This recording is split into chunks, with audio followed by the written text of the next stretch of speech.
Det begyndte med en lyd, en lav, skrabende hvisking, som kom fra skoven. En lyd så svag, at du næsten kunne tro, det bare var vinden. Men det var det ikke.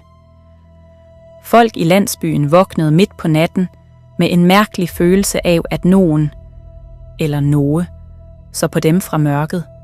Ingen turde sige det højt først, men alle kendte det samme.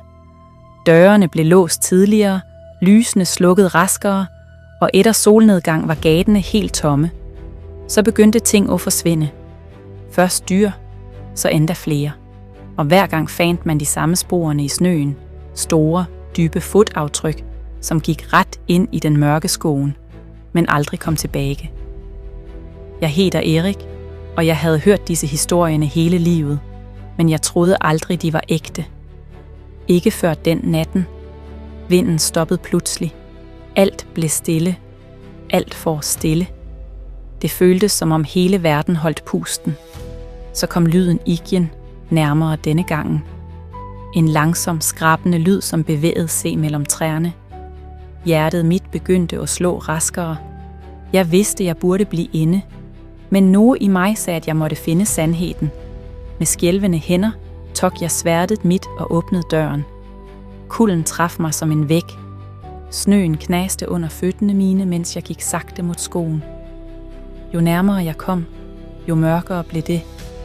Som om lyset selv ikke turde at gå ind der. Skyggene mellem træerne bevægede sig, eller kanskje det bare var fantasien min. Men følelsen af, at jeg ikke var alene, den var ægte.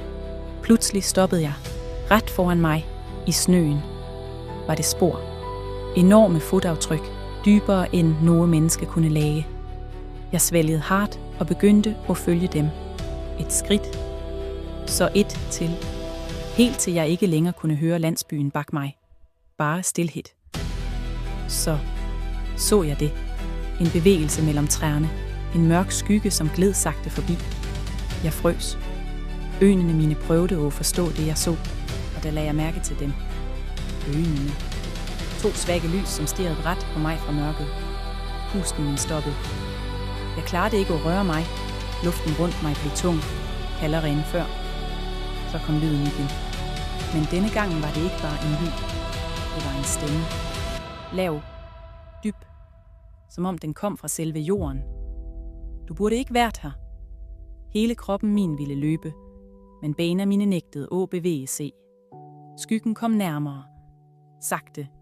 Tungt. Og med hvert skridt knaste bakken under den. Jeg kunne høre pusten den snå. Tung og kald. Så. Pludselig stod den foran mig.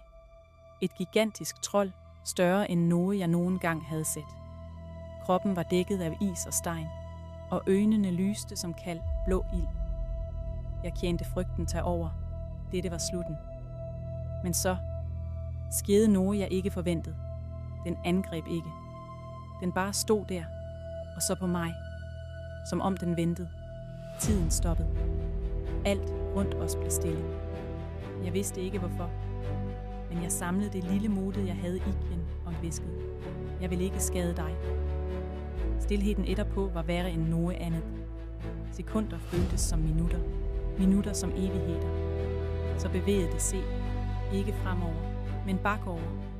Sagte, næsten nølende, trak det sig tilbage. Skyggen blev mindre og mindre, helt til den forsvandt ind i mørket igen. Lyden stoppede. Vinden kom tilbage. Jeg stod der længe, uden at forstå, hvad som netop havde sket. Da jeg til slut gik tilbage til landsbyen, var alt stille. Ingen flere spor. Ingen flere lyder. Som om ingenting nogen gang havde været der. Men jeg ved sandheden. Jeg så det. Jeg hørte det. Og nogle gange, når natten er helt stille, kan jeg fortsat føle det. Noget er derude,